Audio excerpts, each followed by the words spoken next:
নমস্কার সবাইকে, প্রতিমা ভেজ কুকিংয়ে সবাইকে স্বাগতম। আজ আমি তোমাদের সাথে হেলেঞ্চা শাক ভাজি রেসিপি শেয়ার করব। হেলেঞ্চা শাকের সাথে আমি কিছু দুধ কচুর পাতা নিয়েছি। দুধ কচুর পাতাটা দেওয়ার কারণে শাকটা অনেক নরম হবে। প্রথমে আমি শাকগুলো সেদ্ধ করে নেব। কড়াইতে শাকগুলো দিয়ে দিচ্ছি। শাক দেওয়া হয়ে গেছে, এবার অল্প করে একটু জল দিয়ে দেব। এবার দিয়ে দেব পরিমাণ মতো লবণ।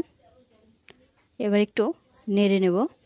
বাড়তি করে যে জলটা দিলাম সেই জলটা কিন্তু শাকগুলো ভাপ দেওয়ার পর ফেলে দিতে হবে। শাকগুলো নেড়ে নিয়েছি, এবার একটা ঢাকনা দিয়ে শাকগুলো ঢেকে সেদ্ধ করব। শাকগুলো মোটামুটি সেদ্ধ হয়ে গেছে। এবার ঢাকনাটা তুলে এবার দিয়ে দেব কাঁচামরিচ, আর ঝালটা তোমরা তোমাদের পছন্দ অনুযায়ী দেবে। এবার শাকের সাথে মরিচগুলো নেড়ে চেড়ে মিশিয়ে নেব।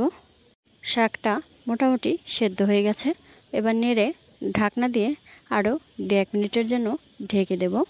ঢাকনা দিয়ে ঢেকে দেওয়ার কারণে শাকগুলো খুব ভালো করে সেদ্ধ হয়ে যাবে।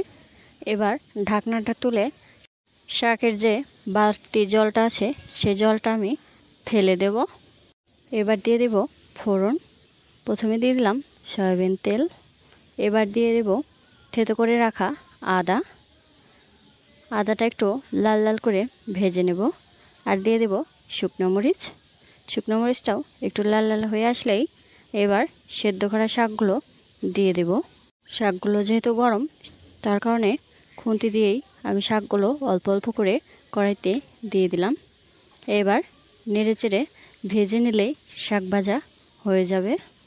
এই কচু পাতাটা দেওয়ার কারণে শাকগুলো দেখতেও অনেক সুন্দর লাগবে, আর খাওয়ার সময়ও অনেক নরম নরম লাগবে।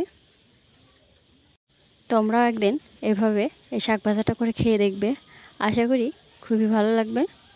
আর খুন্তি দিয়েই যতটা শক্তি দিয়ে নাড়া যায় সেভাবে নেড়ে চেড়ে নিলে আরও বেশি নরম হয়ে যাবে।